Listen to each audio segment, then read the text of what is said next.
Renungan Pagi, Agama yang Bersinar oleh Ellen G. White, 1 April 2023, mari kita berdoa. Bapa kami yang di sorga, Allah pencipta langit dan bumi, laut dan segala isinya, Allah yang maha besar, maha kuasa, sumber segalanya, yang kami sembah selalu melalui anak-Mu yang tunggal, Yesus Kristus. Terpujilah Yesus, anak Allah yang maha tinggi, yang adalah kebangkitan dan hidup bagi kami. Pada pagi hari ini kami bersyukur boleh bangun dan berbakti, dan sebagaimana membaca dan mendengarkan nasihat firman-Mu, kiranya ini menjadi sukacita dan pembaharuan bagi kami semua, bahwa meski kami mengalami aniaya, tetapi kasih karunia-Mu cukup bagi kami, ya Tuhan. Beserta kami sepanjang perbaktian ini, kehendak-Mu yang jadi.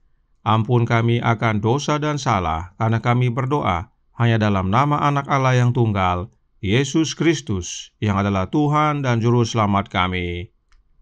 Amin. Renungan hari ini akan dibacakan oleh Saudara Steve Mandang. Kepada Saudara Steve, kami persilahkan.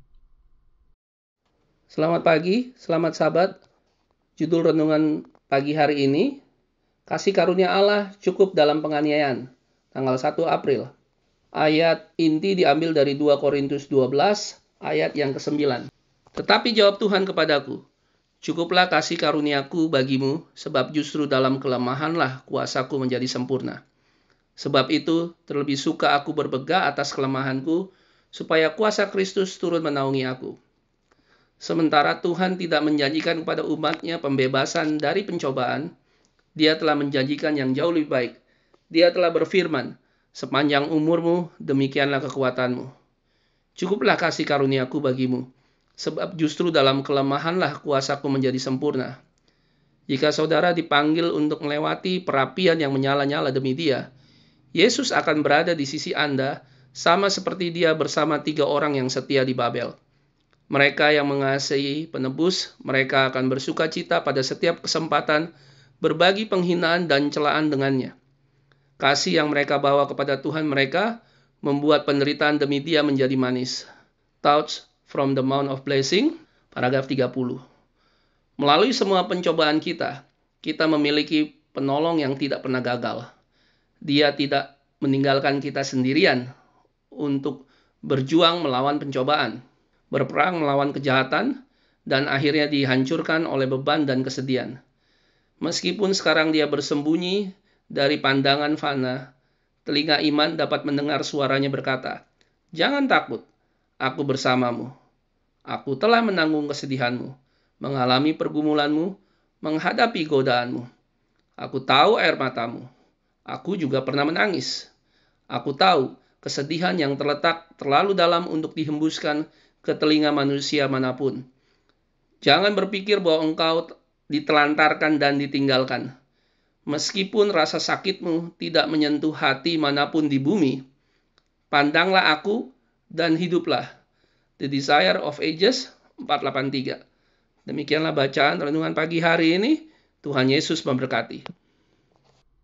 Terima kasih atas penata layanan Saudara Steve. Tuhan Yesus memberkati. Selamat pagi saudaraku dalam Tuhan. Selamat sahabat. Yohanes yang kekasih menuliskan dalam Yohanes 1 ayat 14 yang berbunyi, Firman itu telah menjadi manusia dan diam di antara kita, dan kita telah melihat kemuliaannya, yaitu kemuliaan yang diberikan kepadanya sebagai anak tunggal Bapa, penuh kasih karunia dan kebenaran. Kemudian dalam Yohanes 1 ayat 17 berkata, sebab hukum Taurat diberikan oleh Musa, tetapi kasih karunia dan kebenaran datang oleh Yesus Kristus. Jadi, saudaraku dalam Tuhan, kasih karunia Allah itu adalah Yesus Kristus. Sebab Yesuslah yang penuh kasih karunia, dan karenanya kasih karunia datang oleh Yesus Kristus. Itu sebabnya Roh Nubuat berkata dalam Fundamentals of Christian Education halaman 292 paragraf 1. Dia telah berkata, di luar aku kamu tidak dapat berbuat apa-apa, dan cukuplah kasih karuniaku bagimu. Setiap orang yang berusaha melakukan dengan baik oleh kekuatannya sendiri yang terbatas akan mendapati usahanya gagal. Tetapi mereka yang menerima Kristus oleh iman akan menemukan Dia sebagai juru selamat pribadi. Jelas bahwa Yesuslah yang berkata kepada Paulus, "Cukuplah kasih karuniaku bagimu." Sebab memang Yesus penuh dengan kasih karunia, dan kasih karunia datang oleh Yesus. Dan tentang Paulus, Roh Nubuat berkata dalam The Acts of the Apostles halaman 480 paragraf 2 yang menjelaskan, kasih karunia Allah menopang Paulus pada waktu ia dalam penjara, menyanggupkan dia untuk bersukacita dalam kesusahan. Dengan iman dan jaminan ia menulis kepada saudara-saudaranya di Filipi bahwa pemenjaraannya telah mengakibatkan kemajuan Injil. Saudara-saudaraku, aku ingin kamu mengetahui, ia menyatakan, bahwa apa yang terjadi pada diriku justru mendatangkan kemajuan bagi Injil, sehingga ikatan aku dengan Kristus terwujud di seluruh istana dan di semua tempat lainnya. Dan banyak saudara di dalam Tuhan yang semakin yakin oleh ikatan aku, jauh lebih berani untuk memberitakan firman tanpa rasa takut. Dalam kutipan ini, kami tidak menggunakan terjemahan IPH, sebab dalam tulisan aslinya, Enya White mengutip dari Alkitab versi King James yang terdapat dalam Filipi 1 ayat 12-14. Dalam versi King James, Paulus berkata, "So that my bonds with Christ are manifest," yang artinya, sehingga terwujud ikatan aku dengan Kristus. Kalimat ini tidak ada dalam Alkitab bahasa Indonesia dan tidak terdapat dalam terjemahan IPH. Ikatan dengan Kristus inilah yang menyanggupkan Paulus untuk bersukacita dalam kesusahan. Ikatan dengan Kristus inilah yang menopang Paulus dalam penjara. Dan ikatan dengan Kristus ini yang Roh Nubuat sebut sebagai kasih karunia Allah. Bagaimana caranya agar terikat dengan Kristus? Paulus yang sama berkata dalam 1 Korintus 6 ayat 17, berbunyi, "Tetapi siapa yang mengikatkan dirinya pada Tuhan menjadi satu roh dengan Dia." Tuhan yang dimaksudkan Paulus adalah Tuhan Yesus. Sebab bagi Paulus hanya ada satu Tuhan, yaitu Tuhan Yesus Kristus. Bisa kita baca dalam 1 Korintus 8 ayat 6. Jadi siapa yang mengikatkan dirinya kepada Yesus, maka menjadi satu roh dengan Yesus. Artinya memiliki rohnya Yesus. Rohnya Yesuslah kasih karunia dan kekuatan bagi kita. Oleh kehadiran rohnya, Yesus menggenapi janjinya untuk menyertai kita senantiasa sampai kepada akhir zaman. Renungan hari ini berkata dalam Agama yang Bersinar halaman 102 paragraf 2, berbunyi, "Melalui semua pencobaan kita memiliki penolong yang tidak pernah gagal. Dia tidak meninggalkan kita sendirian untuk berjuang melawan pencobaan, berperang melawan kejahatan, dan akhirnya dihancurkan oleh beban dan kesedihan. Meskipun sekarang dia tersembunyi dari pandangan fana, telinga iman dapat mendengar suaranya berkata, 'Jangan takut, aku bersamamu.'" Saudaraku dalam Tuhan, ini adalah kebenaran vital. Yang menyertai kita bukan oknum lain yang para pendeta sebut dengan istilah Allah Roh. Oh bukan, tetapi Yesus Kristus itu sendiri. Sebab Dia telah berjanji untuk menyertai kita, dan Yesus genapi. Mengapa Yesus yang menyertai kita? Perhatikan renungan hari ini melanjutkan dalam Agama yang Bersinar, halaman 102 paragraf 2. "Aku telah menanggung kesedihanmu, mengalami pergumulanmu, menghadapi godaanmu. Aku tahu air matamu, aku juga pernah menangis. Aku tahu kesedihan yang terletak terlalu dalam untuk dihembuskan ke telinga manusia manapun. Jangan berpikir bahwa engkau ditelantarkan dan ditinggalkan. Meskipun rasa sakitmu tidak menyentuh hati manapun di bumi, pandanglah aku dan hiduplah."